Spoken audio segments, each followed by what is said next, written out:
Se me ocurre que la mejor definición de liberalismo, que ha sido tan mal interpretado, es el respeto irrestricto por los proyectos de vida de otros. Esto implica que el uso de la fuerza va a ser solo con carácter defensivo y nunca ofensivo. Y la prueba o el test no es la tolerancia con las personas que comparten nuestro proyecto de vida, sino las personas que disienten con nuestro proyecto de vida. Solo en este contexto se puede recurrir a la fuerza cuando hay lesión de derechos de terceros. Ahora, en este contexto me parece que es importante que el liberal considera, y de otras corrientes de pensamiento también eventualmente coinciden en esto, que el conocimiento es un proceso de prueba y error que no tiene término. Nunca hay algo cerrado y terminado. Karl Popper nos enseña que el conocimiento tiene el carácter de la provisionalidad y está abierto a refutaciones. Cada nueva refutación significa un avance en la ciencia y un avance en el conocimiento. En este sentido, a mí personalmente me resulta especialmente atractivo el lema de la Royal Society de Londres, que dice nullius in verba, quiere decir no hay palabras finales. Esto viene de un verso de Horacio. Y en este sentido, la ideología es algo absolutamente antitético al espíritu liberal. Ideología no en el sentido inocente del diccionario, de conjunto de ideas, ni siquiera en el sentido marxista de falsa conciencia de clase, sino ideología en el sentido de algo cerrado, algo terminado, algo dogmático. Esto es antitético al concepto liberal. Y acá viene un asunto que me parece de interés. Hay algunas personas que con la mejor de las buenas voluntades considera que es liberal en lo político, pero no en lo económico. Acá quiero hacer una distinción. Cuando se habla de liberalismo en lo político, quiere decir que se adhiere a marcos institucionales que son compatibles con la sociedad abierta. Y si se dice que se es liberal en el campo económico, hay aquí una contradicción, porque lo político o lo institucional es el continente y lo económico es el contenido.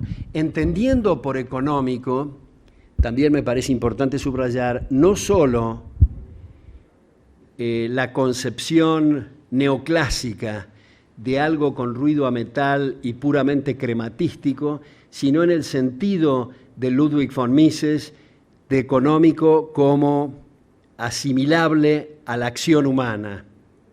Esto es, que todos estamos usando determinados medios para el logro de determinados fines.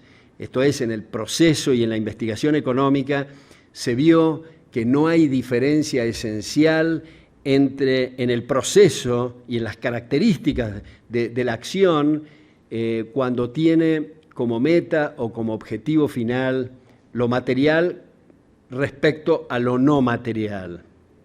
En todo caso, no tiene sentido decir yo respeto la libertad en el campo político, pero cuando la gente quiere utilizar el fruto de su trabajo para comprar o abstenerse de comprar, se dice que eso no está permitido. Entonces, ¿qué sentido tiene el decir que se suscriben marcos institucionales respetuosos de la libertad? Quiero hacer otra aclaración que es muy importante, y es la diferencia de lo que quiere decir un liberal cuando está hablando de un empresario. Cuando está hablando de un empresario o de un comerciante, el liberal se está refiriendo a aquellas personas que para mejorar su patrimonio personal no tienen más remedio que atender las necesidades de su prójimo, sea vendiendo micrófonos, computadoras, mesas o lo que fuera. El empresario que da en la tecla, o sea, acierta en su conjetura respecto de lo que quieren los consumidores, gana, y el que no acierta, quiebra o disminuye sus ganancias. A mi juicio, una de las inmoralidades más grotescas de la historia económica de la humanidad han ocurrido en Estados Unidos con los llamados bailouts o salvatajes. Esto es, que los pequeños empresarios y los que no tienen poder de lobby se ven obligados a financiar bancos, compañías de seguros e industrias automotrices que han sido ineptas, irresponsables o las dos cosas al mismo tiempo. Entonces, cuando estamos hablando de empresario, estamos hablando de aquel que para mejorar su posición patrimonial debe servir a sus semejantes. No a los ladrones de guante blanco, a los varones feudales, a los cazadores de privilegios, que lamentablemente estamos en América Latina y en otras partes muy rodeados por estas características. Si nosotros pudiéramos grabar una reunión de directorio de genuinos empresarios, la discusión va a ser entre temas de comercialización, de marketing, de administración, de finanzas, de personal, etc. Pero si pudiéramos grabar conversaciones de lobistas pseudoempresarios, de lo cual está bastante generalizado, como digo, nuestro mundo, las reflexiones serían: un fulano se dirige a otro, lo viste al secretario de Comercio, lo viste al ministro de Economía, le mandaste flores al senador tal, al diputado tal. Son lobistas, no son empresarios. Como no queda bien para su estatus social el robar a mano armada y sacarle los muebles al vecino, lo hacen a través del gobierno. Siempre que se habla de mercados cautivos, de protecciones arancelarias, de privilegios de distinta naturaleza, esto afecta gravemente al consumidor. Otro punto que quiero hacer, que es muy caro y muy central al espíritu liberal, es no adherir y más bien rechazar dos instituciones de nuestra época que son nefastas y sus políticas han resultado devastadoras para el mundo libre, y son el Fondo Monetario Internacional y el Banco Mundial. ¿Qué hacen estas dos instituciones? Son, como ha dicho Melvin Krauss, como ha dicho Karl Brunner, como ha dicho Peter Bauer, como ha dicho la propia Anna Schwartz, que escribió con Milton Friedman Historia Monetaria de Estados Unidos, estas instituciones, estas dos instituciones, son responsables en gran medida de la existencia de aquello que se ha dado en llamar países del tercer mundo. ¿Qué quiere decir un país del tercer mundo? Si no somos racistas, quienes están en un país del tercer mundo no se caracterizan por sus etnias, ni se caracterizan por las latitudes geográficas, ni se caracterizan por las alturas, ni por las características de los continentes, sino por las políticas que sus gobernantes adoptan, que son precios máximos, empresas estatales, inflaciones monetarias, reformas agrarias, corrupciones galopantes, no existencia de división de poder, no independencia de la justicia. Esto es como muchos otros países, tal vez no calificados como países del tercer mundo. El ladrón de gallinas va preso, pero los grandes robos y manotazos al fruto del trabajo ajeno son impunes porque tienen relaciones con un poder judicial que no es independiente.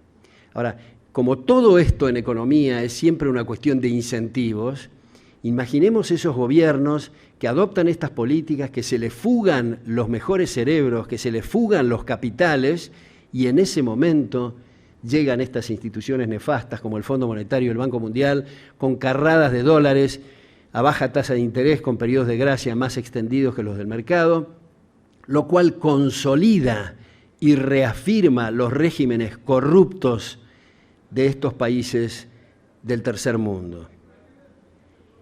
lo cual va, dicho sea de paso, muchas de esas carradas de dólares a los bolsillos personales de los ministros y de los presidentes, que como todo buen canalla, digamos, buscan abrir cuentas numeradas en Suiza y en otros lugares para salvarse de las políticas nefastas que adoptan en sus propios países.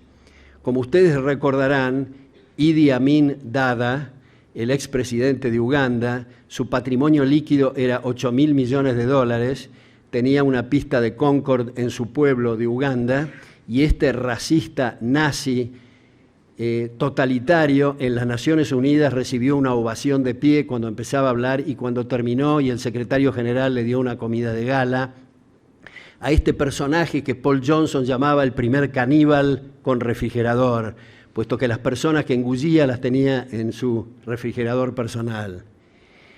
Y así ha sucedido, y como ustedes han visto hoy, Mubarak de Egipto, su patrimonio es de 40.000 millones de dólares.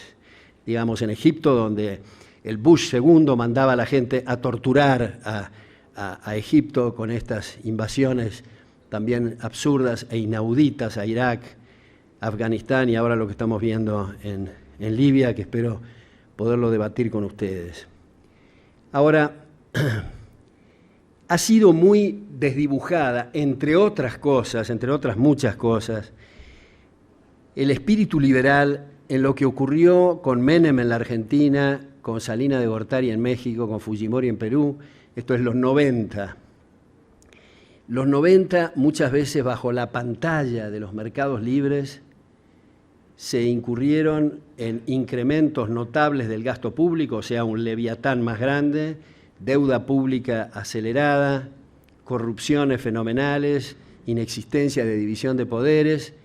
Entonces, para ponernos en los zapatos desde la izquierda, o lo que genéricamente se llaman las izquierdas, al ver esos llamados modelos, sostienen, si ese es el liberalismo, quiero cualquier cosa menos eso, y tienen razón. Lo único que están dándole a un blanco equivocado y han bautizado como neoliberalismo algo inexistente y fantasioso, y ningún intelectual serio se llama a sí mismo neoliberal. Es liberal o no es liberal, digamos. Ahora, ya que mencioné la deuda, quiero agregar otra cosa que es importante desde la perspectiva liberal, y es que la deuda estatal, la deuda pública, es absolutamente incompatible con la democracia, puesto que compromete patrimonios de futuras generaciones que ni siquiera han participado en el proceso electoral para elegir a los gobernantes que contrajeron la deuda. Entonces no se trata de deuda buena o deuda mala, se trata de, en régimen constitucional, prohibirle al leviatán que contrate deudas y que comprometa patrimonios de futuras generaciones. Ahora, en el contexto, y acá me quiero detener un poco más, en el contexto del espíritu liberal, me quiero detener en lo que genéricamente se ha dado en llamar la cuestión social, que en realidad es lo más delicado y lo más importante de estas elaboraciones, porque cuando se arman estructuras de distinta naturaleza, el objetivo central tiene que ser el bienestar del hombre, si no, no sirve para nada lo que estamos diciendo. Entonces quiero empezar este análisis sujeto a debate con ustedes, y insisto en hacer de abogado del diablo si es que estuvieran de acuerdo, si no están mejor a los efectos del debate, tocar dos temas, tocar el tema del desempleo y tocar el tema de los salarios. Mi tesis, o la tesis liberal, es que si hay acuerdos libres y voluntarios entre las partes, no hay tal cosa como desempleo nunca, bajo ninguna circunstancia, no importa el grado de pobreza más brutal o de riqueza más exorbitante. Nunca va a haber desempleo involuntario. Esto es, el desempleo voluntario no interesa. La persona que se está rascando, vive de rentas o está de vacaciones, en fin, ese no es el problema. El problema es las personas que ofrecen su trabajo y no encuentran dónde hacerlo. Esto es un drama, esto es una tragedia, no solo para el desempleado, sino para toda la economía, puesto que va a contar o se va a contar con una fuerza laboral menor.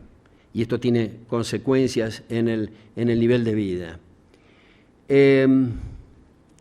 Supongamos que los que estamos en este cuarto, en esta aula, todos, llegamos como náufragos a una isla donde no hay fuentes de trabajo.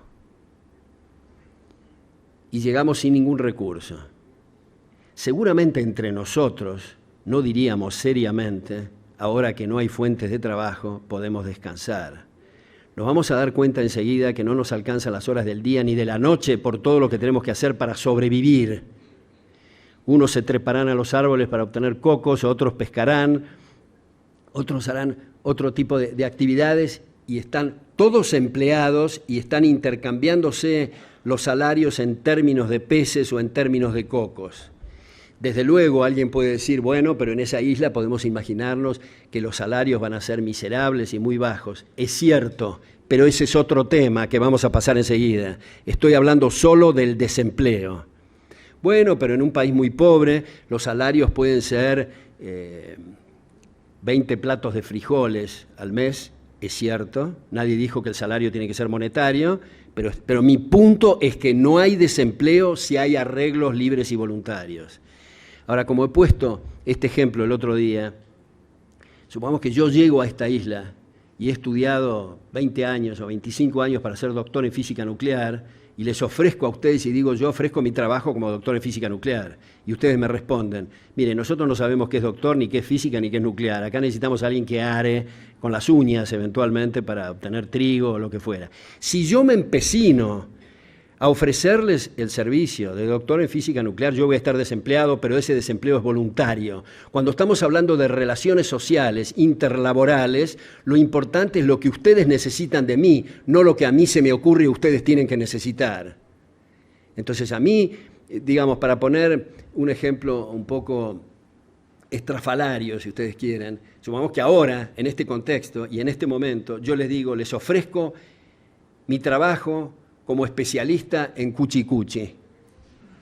Ustedes me dicen, no sé de qué diablos está hablando este fulano, pero en fin, eso no, si yo me empecino en ofrecer mis labores como cuchicuchense, voy a estar desempleado y tengo todo el derecho de hacerlo y todo el derecho de insistir en que quiero que me tomen como cuchicuchense, pero voy a estar desempleado. Cuando estamos hablando de desempleo involuntario, estamos hablando nuevamente de relaciones libres y voluntarias entre las partes. Ahora, ¿cómo es entonces? Porque claro, los estudiantes de economía que lo tienen más claro, digamos, eventualmente que otros, en realidad estamos hablando de economía, estamos hablando de precios y estamos dando cátedras de economía porque los recursos son escasos y las necesidades son ilimitadas. Si los recursos crecieran en los árboles y hubiera de todo para todos todo el tiempo, no habría necesidad de hablar, la palabra derroche no tendría sentido, asignación de recursos tampoco, precios tampoco. Sin embargo, dado que hay recursos escasos y necesidades ilimitadas, tenemos que contemplar que el recurso por excelencia es el trabajo. Y no estoy diciéndolo solamente por excelencia, porque se trata de seres humanos, sino porque no se concibe la producción de ningún bien ni la prestación de ningún servicio sin el concurso del trabajo. Entonces, es el recurso escaso por excelencia. Entonces, ¿cómo puede ser que se hable de desempleo? Acá, por el principio de no contradicción, hay algo que falla. No puede sobrar y faltar al mismo tiempo. El desempleo quiere decir que sobra. Y no decimos que es escaso. Bueno, es que estamos diciendo que no hay desempleo o sobrante de trabajo si los acuerdos son libres y voluntarios entre las partes.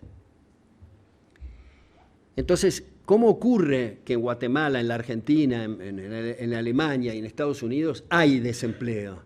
Bueno, porque no hay arreglos libres y voluntarios. Porque aparece, y esto es algo que especialmente quiero debatir con ustedes, aparece ese absurdo hecho con muy buena voluntad, estoy seguro, pero en economía no importa la buena voluntad, solo importan los resultados, las llamadas conquistas sociales. Esto es, por ejemplo, salarios superiores a los niveles de mercado, y ahora vamos a decir qué quiere decir superiores a niveles de mercado. Si los salarios son 10 y se pone un salario mínimo, o lo que hacemos en nuestra cama, digamos que se llama el resultado salario familiar, o cualquiera de las otras cosas, el hecho de si la sumatoria de esas llamadas conquistas sociales es superior al salario de mercado, la gente se queda sin trabajar.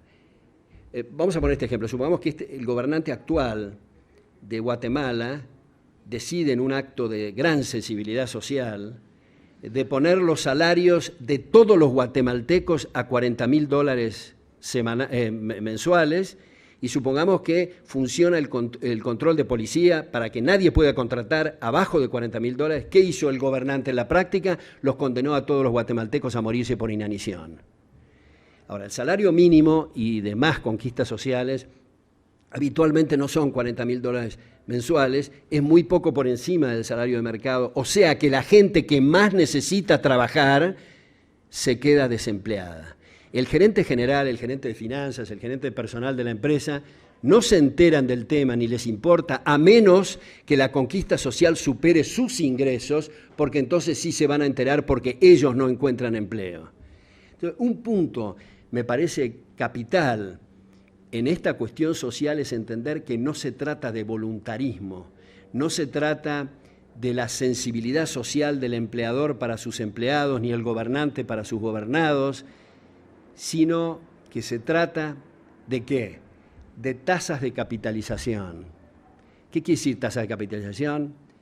Quiere decir inversiones en máquinas, equipos, instalaciones, conocimientos para lograr esos objetivos que hacen de apoyo logístico al trabajo para aumentar su rendimiento.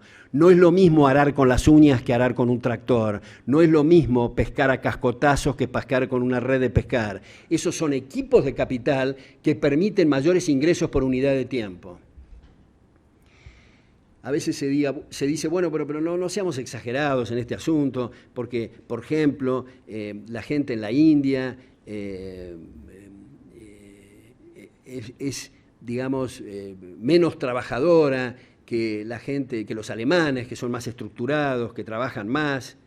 Eso es exactamente al revés. El alemán, el agricultor alemán, trabaja con tractores con aire acondicionado, con música, en fin. Tienen una alta productividad, sus jornadas laborales son más cortas y ganan 600 veces más que su colega en Calcuta, que trabaja 14 horas con moscas en la frente. ¿Y cuál es su equipo de capital? Un palito, y esa es la diferencia. No se trata de más bondad, menor bondad, ser agarrado, no ser agarrado. Se trata simplemente de tasas de capitalización.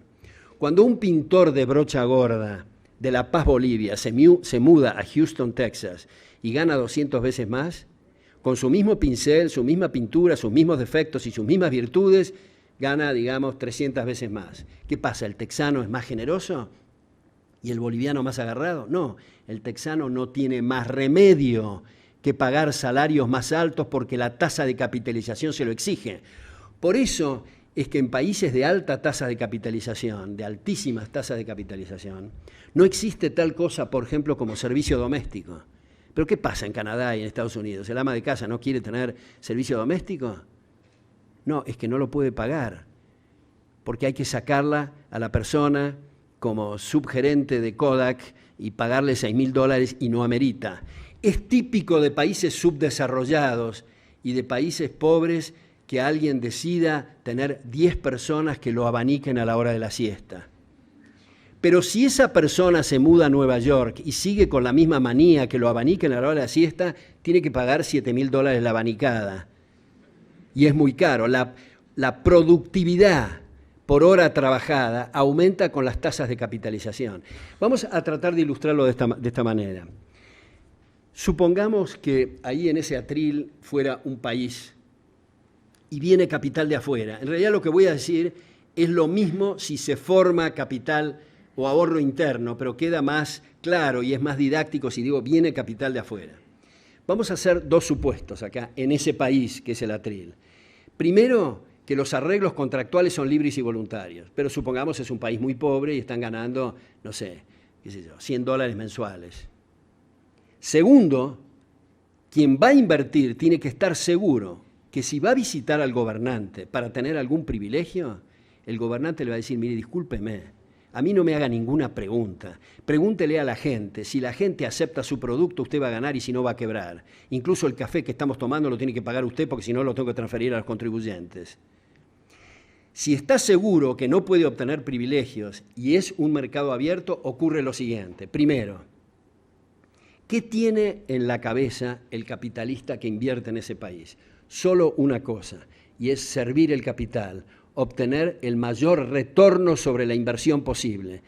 Si ese gerente, ese administrador, ese empresario, ese capitalista tuviera otras ideas fantasiosas en la cabeza, van a prescindir de él en la primera asamblea de accionistas. Así que la idea es servir el capital. Ahora se pregunta, ya que no puedo robar, es decir, pasar por el gobierno y obtener un privilegio, no tengo más remedio que servir. ¿Y qué voy a servir? Más productos de los que ya existen en ese mercado o nuevos productos. Ahora, ¿cómo hago para conseguir trabajo manual e intelectual para hacer esos productos? Están todos ganando, dijimos, $100. No tengo más remedio que ofrecer 150. No tengo ganas. Me gustaría pagarles 30, pero tengo que pagarles 150 si quiero obtener trabajo intelectual y o manual. Y si en ese país vinieran todos los capitales de Europa y Japón juntos, pasan de $100 a $10.000 mensuales, sin que hayan cambiado sus virtudes ni sus defectos, solo que van a trabajar a jornadas más cortas, van a poder ser más exigentes, esto es, un gerente asume y dice, yo quiero el entelado de mi oficina celeste claro y quiero música de Beethoven, y no es porque sean buenos los que se lo están otorgando, es que no consiguen trabajadores intelectuales o manuales si no pagan lo que está requiriendo la tasa de capitalización. Ahora, a su vez, ¿cómo se hace para obtener tasas de capitalización elevadas teniendo marcos institucionales civilizados, respetando derechos de propiedad? Porque acá otra vez, si los recursos fueran sobreabundantes, no habría necesidad de asignar derechos de propiedad. Hay necesidad de asignar derechos de propiedad porque los recursos son escasos. Y hay que comprender que esa asignación es siempre provisoria. El consumidor, el que está vendiendo chicle o el que está vendiendo cocos o lo que fuera, tiene que estar atento a lo que la gente está demandando. Si hay un cambio en la demanda, un cambio en la moda, un cambio en los gustos, un cambio en las preferencias, tiene que adaptarse ese empresario y si no se adapta, tiene que quebrar o ganar menos. Entonces, el cuadro de resultados es clave para esa asignación de recursos.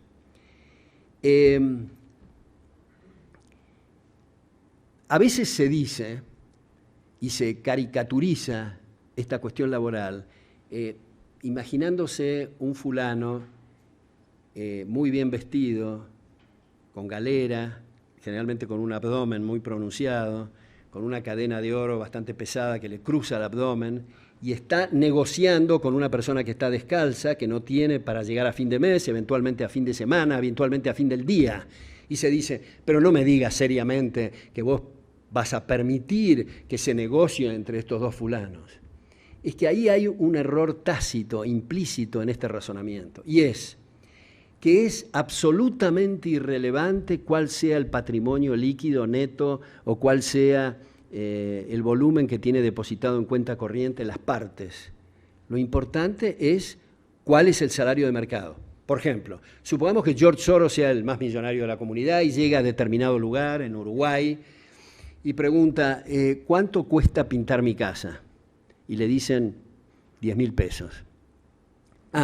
Pero yo como tengo una cuenta corriente muy abultada y además un patrimonio neto fenomenal, voy a pagar 500. Bueno, no pinta su casa. Por definición, si el salario de mercado es 10.000, las tasas de capitalización están exigiendo 10.000, no pinta su casa. Importa nada cuál sea su patrimonio. No importa si está quebrado o si gana muchísimo, tiene que pagar 10.000 si va a pintar su casa. Hay un elemento que también, estas cosas en general están hechas con el mejor corazón y el mejor espíritu, pero otra vez lo que importa cuáles son los resultados, no el espíritu con que se hacen estas políticas.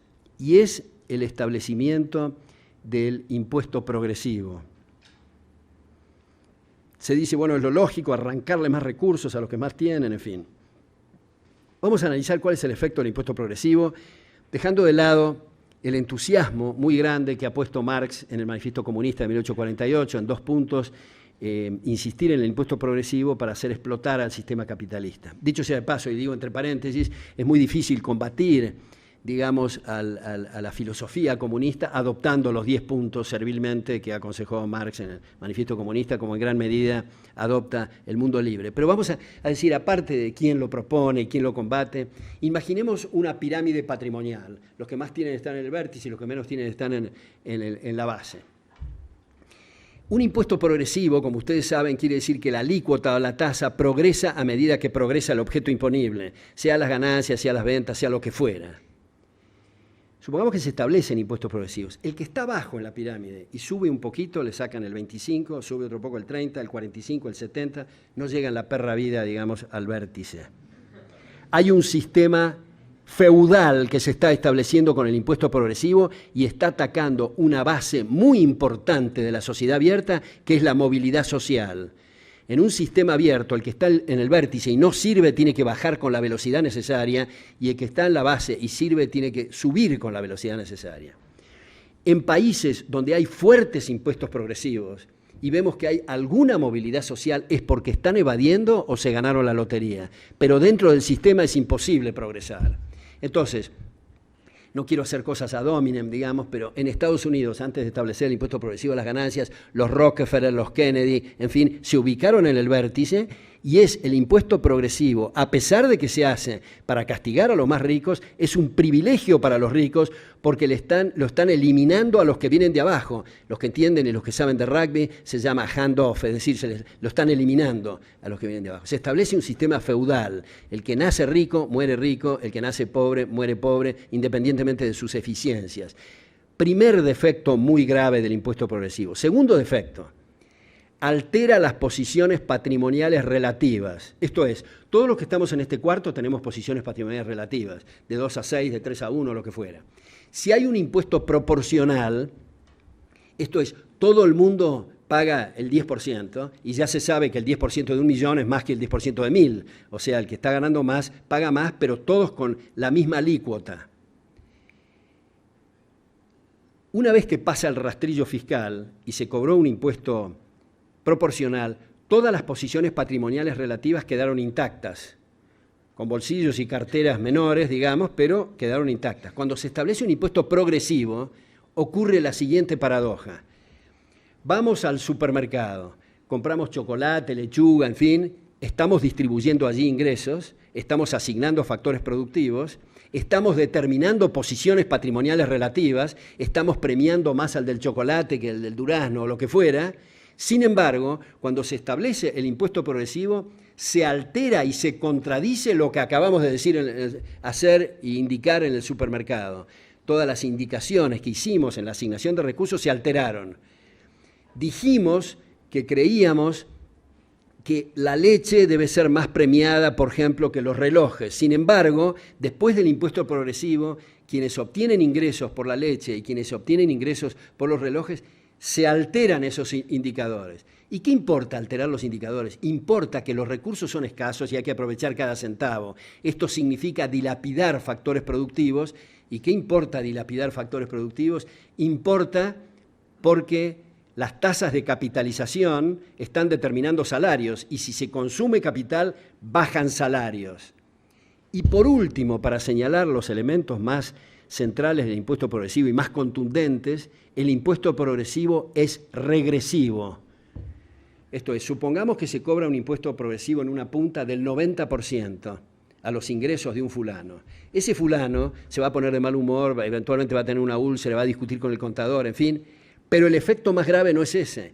El efecto más grave es que va a disminuir su tasa de inversión. Y el que está acá, en la otra punta, que no vio ni una planilla fiscal y no sabe que son impuestos, está pagando ese golpe porque sus salarios podían ser 50 y son 20 porque la tasa de capitalización que se hubo de producir en la otra punta no se produjo.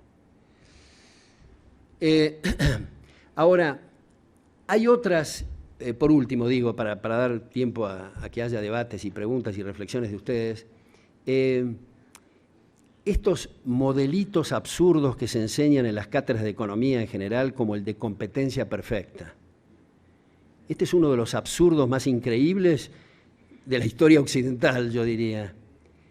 Como ustedes saben, generalmente los profesores que entran a las clases de economía, de micro, empiezan con este modelo de competencia perfecta.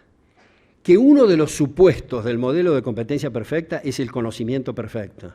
Pues si hay conocimiento perfecto, no hay arbitraje, no hay empresarios y no hay competencia. Esto es algo que debería de ser borrado de las cátedras universitarias y los programas. Y es en este sentido interesante ver la biografía intelectual o la autobiografía intelectual de Raúl Prebisch, Capitalismo Periférico se llama, donde él dice, básicamente, los mejores años de mi vida, los más entretenidos los pasé en la Facultad de Ciencias Económicas de la Universidad de Buenos Aires frente al pizarrón con estos modelos. Luego salí a la realidad y vi que no tenía nada que ver con lo que me habían enseñado, ergo, y acá viene el salto lógico, el intervencionismo estatal. Pero lo que estaba mal era el modelo que le enseñaron. Por eso la tradición de la escuela austríaca, de Hayek, de Mises, en fin, Kirchner, Israel Kirchner, muestran la economía como un proceso y no como estados de equilibrio o modelos de competencia perfecta.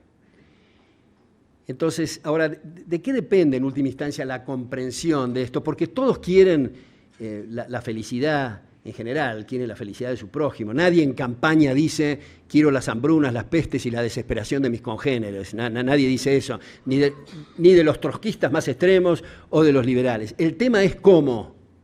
Entonces tenemos que dejarnos de fantasías, de no repetir lo que se ha venido repitiendo en los últimos 60 años, básicamente, en el llamado mundo libre, y prestar un poco de atención qué significan estas instituciones internacionales que mencioné, como el Fondo Monetario y el Banco Mundial, qué significan estas conquistas sociales, qué resultados producen especialmente para los marginales y para los más pobres. Muchas gracias. Espero las preguntas. Gracias.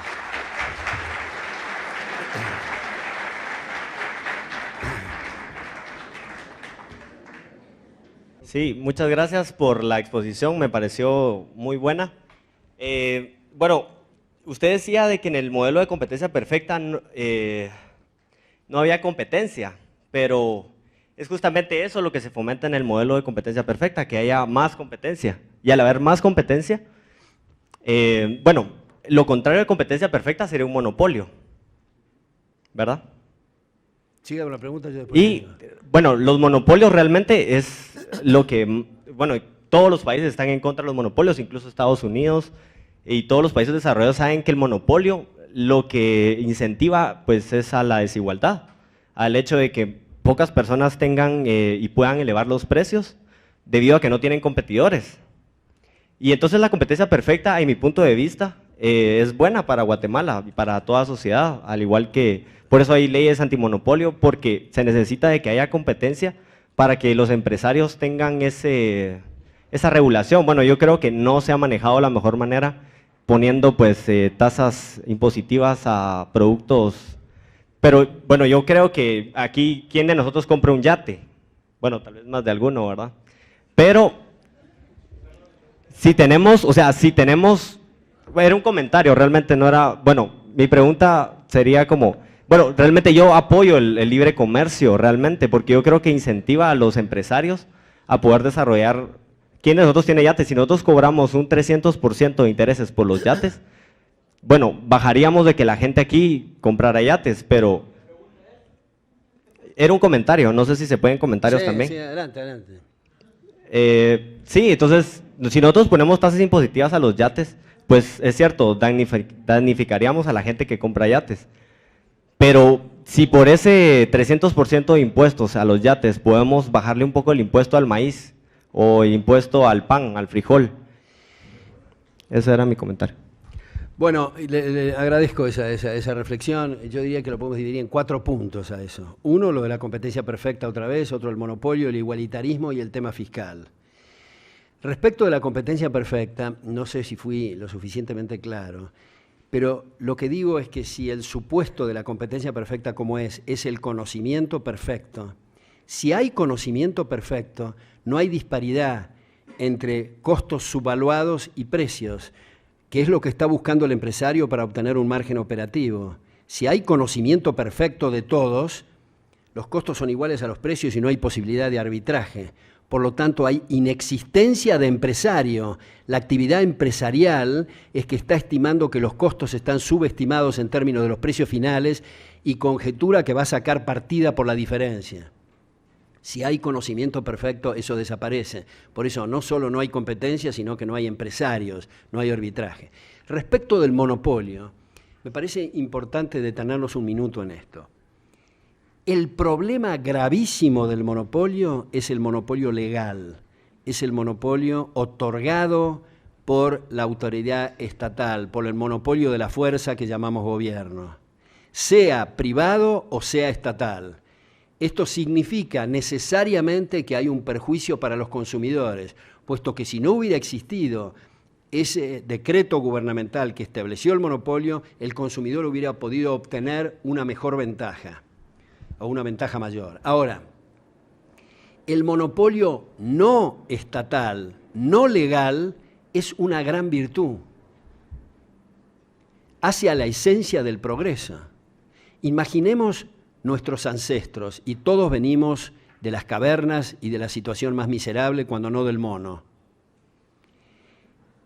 El individuo que descubrió el arco y la flecha, si hubiera habido una ley antimonopólica, no lo hubiera podido aplicar. Seguiríamos con taparrabos y garrotes si hay monopolio de la fuerza. El que está descubriendo un nuevo equipo electrónico o un nuevo programa,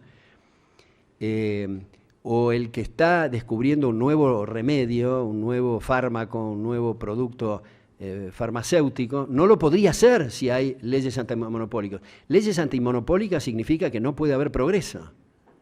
Pero lo interesante del proceso de mercados abiertos es que si alguien es monopólico en el arco y la flecha o lo que fuera, y el mercado está abierto, cualquiera que considere que es muy provechoso ese reglón puede entrar a desbancarlo y a competir con él. Luego el tema del igualitarismo. Yo creo, como dice Robert Barrow, este profesor de Harvard, la gente se lo pasa haciendo cálculos, la Gini ratio para ver dispersión de ingresos y todo lo demás, pero lo importante no es el delta o la diferencia de ingresos, sino que se establezca un sistema en los cuales todos puedan progresar. La diferencia de ingresos las estamos haciendo nosotros en un mercado abierto. O sea, si le damos muchos recursos al que vende camisas, estamos haciendo una diferencia entre el que vende camisas y pantalones. Ese delta lo estamos estableciendo nosotros y es importante que así sea si consideramos que es una buena asignación de recursos. Desde luego que si observamos una serie de pseudoempresarios o varones feudales que aumentan sus patrimonios, o gobernantes o políticos que obtienen recursos mal habidos, esas diferencias de rentas y patrimonios son una injusticia fenomenal. Pero no es eso lo que estoy hablando, sino en mercados abiertos. Y por último, la cuestión fiscal que usted mencionaba. Lamentablemente, en estos sistemas, los gobiernos, que teóricamente son para proteger los derechos de los gobernados, tratan al contribuyente como si fuera una planta de un limonero, digamos, que hay que exprimir al máximo sin destruir la planta porque se quedan sin ingresos. Eso no es una forma de respetar al contribuyente. Entonces, hay una maraña brutal de impuestos, unos se superponen a otros, nadie entiende cuánto tiene que pagar y tenemos que caer en esa figura, en esa especie de esperpento que son los expertos fiscales. Expertos fiscales que se podían dedicar a actividades útiles si hubiera un sistema simple desde el punto de vista fiscal y cualquier persona entiende lo que tiene que pagar. Pero hoy día la mayor parte de la gente, empresarios, en fin, actividades lucrativas, tiene que hacer un seminario para entender cuánto tiene que pagar de impuestos y cuando termina de hacer el seminario tiene que hacer otro porque se reformó la ley fiscal. Entonces es un embrollo. El punto es cobrar la menos cantidad de impuestos que se pueda para tener excelente seguridad y excelente justicia, que es generalmente lo único que los gobiernos no hacen.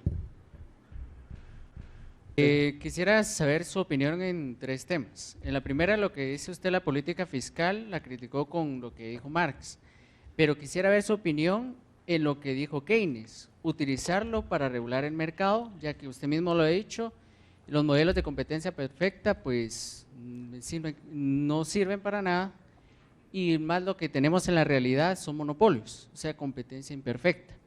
Quiero saber esa es su opinión, ya que sería interesante saberlo bajo el punto de vista de Keynes. También quiero saber su opinión sobre, usted ha criticado también lo que era la reforma agraria, que era algo que venía en detrimento de la propiedad privada y también de la economía. Pero quisiera poner un ejemplo de Taiwán, que fue favorecido con los Estados Unidos y lograron hacer reforma agraria en Taiwán para poder desarrollarlo. Y miremos qué es Taiwán ahora. Y el tercer aspecto, ¿qué podemos hacer nosotros para verlo el empleo y el desempleo aquí en Guatemala cuando las posiciones son muy cerradas? Como lo que Smith dijo en una oportunidad en sus tesis, el hombre económico. ¿Qué podemos hacer nosotros si el mercado no puede pues, redistribuir ese empleo y ese salario digno si cada uno se cierra en su propio interés? Gracias. Bueno, el primer punto respecto de Keynes, para ponerlo en una píldora y hacerlo muy corto, tal vez excesivamente sobresimplificado, Keynes, su receta central es el déficit fiscal financiado con expansión monetaria. Eso significa inflación monetaria que perjudica muy especialmente a la gente más necesitada. Es lo que está haciendo, lo que ha hecho Bush segundo en Estados Unidos y lo que está haciendo Obama, monetizar la deuda. Ahora, la inflación monetaria, al revés o al contrario de lo que mucha gente dice, no es el aumento general de precios. El efecto de la inflación es la distorsión en los precios relativos. O sea, si todos los precios aumentaran en forma igual e uniforme con la expansión monetaria y los salarios también son un precio, no habría problema que los precios aumenten al 50% mensual, semanal o diario, si nuestros salarios aumentan al 50% diario, semanal o mensual. Tendríamos que llevar el dinero en carretillas, eventualmente corregir los libros de contabilidad y las columnas, eventualmente corregir las máquinas de calcular, pero no habría problema. La desgracia, el problema y lo contundente de la inflación monetaria es que distorsiona los precios relativos. Entonces, ese es el efecto, digamos, keynesiano. Ahora, usted señaló el punto de si cada uno está encerrado en su interés. Yo quiero elaborar un minuto sobre esto. Todos actuamos en nuestro interés personal. No hay tal cosa como acción desinteresada. A veces en la literatura, cuando se pone desinteresado, quiere decir que no está interesado en tener una remuneración, sino que lo hace por otra cosa. Yo estoy interesado ahora en que me salga claro esto. Ustedes están interesados con sacar algún provecho con esto y no perder el tiempo.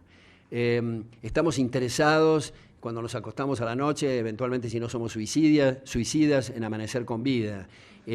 La madre que cuida al hijo está interesada en la salud de su hijo. El que asalta un banco está interesado en que le salga bien el asalto. O sea, no hay una diferencia entre la categoría moral, lo ruin o lo sublime, pero todos estamos interesados. Y esto es algo de gran interés, porque entre comprador y vendedor, nosotros dos, por ejemplo, si estamos haciendo una transacción, yo para hacer una transacción y venderle este micrófono, yo tengo que ponerme en sus zapatos y tratar de mostrarle las virtudes del micrófono desde sus intereses, porque si yo le pongo a hablar de mi vida personal y lo que a mí me atrae, a usted le va a resultar irrelevante. Yo tengo que tocar su interés para que usted me compre.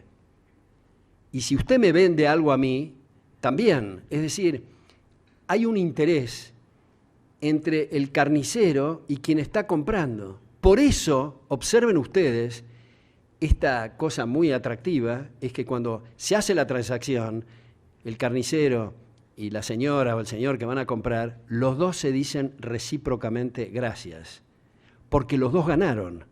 Uno entregó dinero y el otro entregó carne. Ahora, quisiera tomar un minuto. Hay un periodista en Estados Unidos que se llama John Stessel, que a lo mejor alguno de ustedes lo ha visto, está en Fox News y en otros, en fin.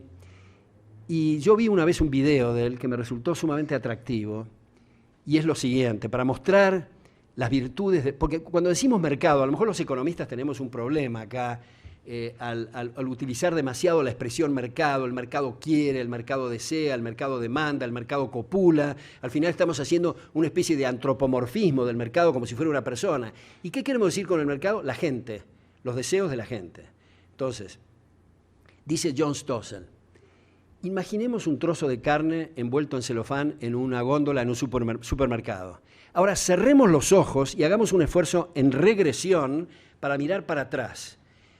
Y vemos el agrimensor que está calculando los lotes, el alambrado, los postes, imaginemos en los postes, son tareas de 30 años de reproducir árboles y las talas, y todas las cartas de crédito, y los transportes, y los camiones, y para hacer los camiones, horizontal y verticalmente, millones de empresas, los tractores, las cosechadoras, los fertilizantes, los pesticidas, el ganado, el caballo, las riendas, las monturas, las empresas para hacer monturas, el tráfico, están colaborando millones de personas que se comunican a través del sistema de precios, que es el indicador para saber dónde meterse y dónde no meterse. Tiene conocimiento el hombre o la mujer en el spot, y a veces es un conocimiento, como decía Michael Polanyi, tácito, no articulable, igual que nosotros cuando andamos en bicicleta, simplemente andamos, no estamos explicando todas las leyes físicas inherentes a andar en bicicleta. Y nadie estaba pensando en el pedazo de carne en la góndola. Sin embargo, oh milagro, está la carne después de millones de arreglos que se han hecho a través del sistema de precios. Ahora viene la arrogancia fatal, como diría Hayek, el socialista, el intervencionista que dice, no, un minuto, no podemos dejar a la anarquía del mercado, todo esto vamos a controlar. Y ahí desaparece el celofán, el pedazo de carne, la góndola y eventualmente el supermercado, hay escasez, no hay nada, desarticuló todo y concentró ignorancia. En lugar de permitir el conocimiento disperso y fraccionado a través del sistema de precios, concentró ignorancia.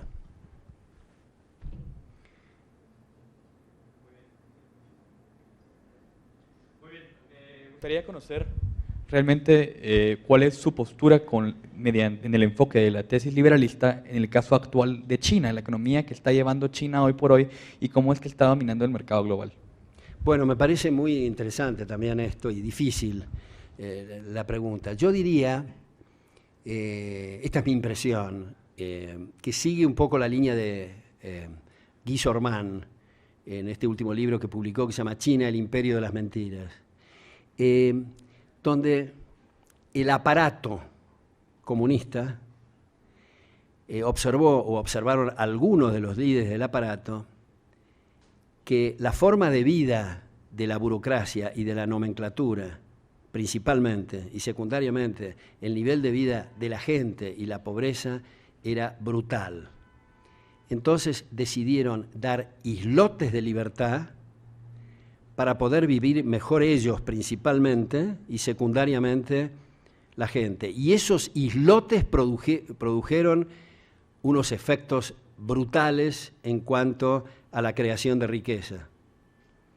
Pero está tácito la espada de Damocles del sistema, la nomenclatura, las estructuras y los aparatos políticos de no haber libertad en general. Por eso es que millones y millones, literalmente, de chinos se mueren de hambre, donde no han dado esos islotes y donde está férreamente estructurada el control. Y cuando se tratan de salir de madre, entonces empiezan a intervenir a Google o intervenir a Facebook y, en fin, todas esas cosas que ya sabemos. Ahora, también, a raíz de esa pregunta, se me ocurre decir que a lo mejor entre nosotros, porque me parece que estos microclimas de universidades son la clave del futuro, podríamos elaborar un poco respecto de los sistemas políticos, no ahora de China, sino dado que decimos, bueno, China tiene que democratizarse, pero ¿qué queremos decir con democracia? ¿Qué es lo que está pasando, por ejemplo, en Venezuela o en Nicaragua o en Ecuador, en fin, en alguna medida en la Argentina también?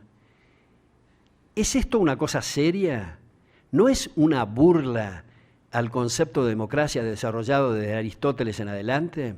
¿No es una burla a Giovanni Sartori? ¿No es una chanza de mal gusto cuando se dice que las mayorías tienen que respetar a las minorías?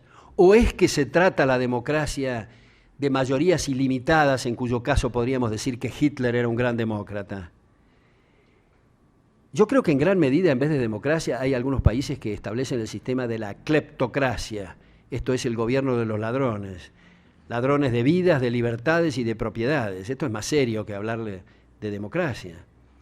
Entonces, los límites al poder, fíjense que si ustedes observan las constituciones modernas, es una declaración de aspiraciones, de deseos.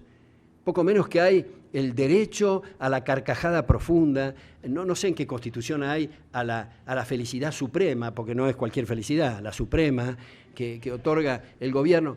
Fíjense ustedes, en Ecuador, la última asamblea constituyente, las huestes de Correa sugirieron incluir en la Constitución, por suerte la moción no prosperó, incluir en la Constitución el derecho al orgasmo de la mujer. Y había algunos individuos que no entendían y decían, ¿por qué no al hombre? Pero en fin, digamos, eso no es serio, eso es una cosa orwelliana. Eso es una cosa orwelliana. En realidad, cuando estamos hablando de un derecho, y esto me parece importante para los estudiantes de Derecho, pero también para Economía, dado el avance de Law and Economics, ¿no? ¿Qué quiere decir un derecho? Si yo les digo a ustedes, miren, yo gano 1.000, la contrapartida de eso es que hay una obligación universal de respetarme los 1.000. Pero si yo digo, yo debo ganar 2.000 y solo gano 1.000, y el gobierno me otorga ese derecho, quiere decir que hay que sacarle a alguien para darme a mí la diferencia. Y al sacarle a alguien se ha lesionado el derecho de él, por eso es un pseudo derecho. Y todos estos son pseudo derechos, no es el caso solamente de Ecuador, también es el caso de la Argentina, en Brasil. Hace relativamente poco, se derogó ahora, había una cláusula constitucional que establecía cuál debe ser la tasa de interés en términos reales. Esto no es una cosa seria.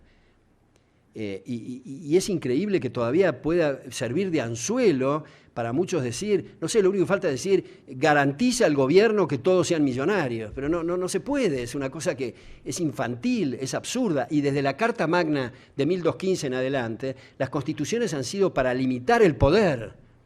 Sin embargo, acá se observa que los poderes son cada vez más ilimitados y discrecionales. Usted hablaba acerca del desempleo como que uno de los problemas principales era la falta de acuerdos libres. Y entonces mi pregunta es acerca del salario mínimo. Usted, para que yo lo comprenda mejor, bajar el salario mínimo o incluso abolir el salario mínimo implicaría ampliar entonces la oportunidad de que las personas se pudieran emplear. Esa es la primera pregunta. Y la segunda es acerca de la orientación que hay del trabajo. Usted dijo que el trabajo era un recurso escaso, pero que no existía como una orientación adecuada o no nos estamos preparando adecuadamente para cubrir las necesidades laborales que hay. Es decir, se nos prepara en base a lo que queremos nosotros ofrecer, pero no a lo que se necesita ofrecer en ese ambiente. Bueno, respecto del primer punto, no se trata de bajar el salario mínimo, se trata de eliminar eso que es una fantasía, como estoy diciendo.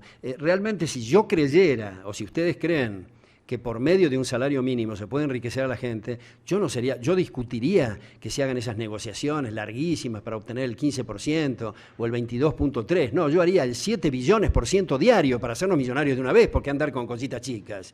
Pero lamentablemente no se puede, no es un tema voluntarista, esto depende de las tasas de capitalización. Respecto de la segunda parte, solamente para ilustrar esto del doctor en física nuclear y para poner énfasis en que tenemos que estar atentos a lo que los demás requieren de nosotros. Pero sé que hay mucha injusticia en esto, porque hay gente que observa que se necesita gente de tal profesión y hace esfuerzos y sacrificios notables para hacer esta carrera y resulta que después tiene que terminar manejando un taxi, digamos. Y eso es como consecuencia de sistemas nefastos que terminan distorsionando todos estos indicadores y produciendo un disloque fenomenal. Siento que no tengamos más tiempo porque he estado encantado con ustedes y espero haber tenido más tiempo para intercambiar ideas, pero ha sido un gran gusto para mí estar con ustedes. Muchas gracias.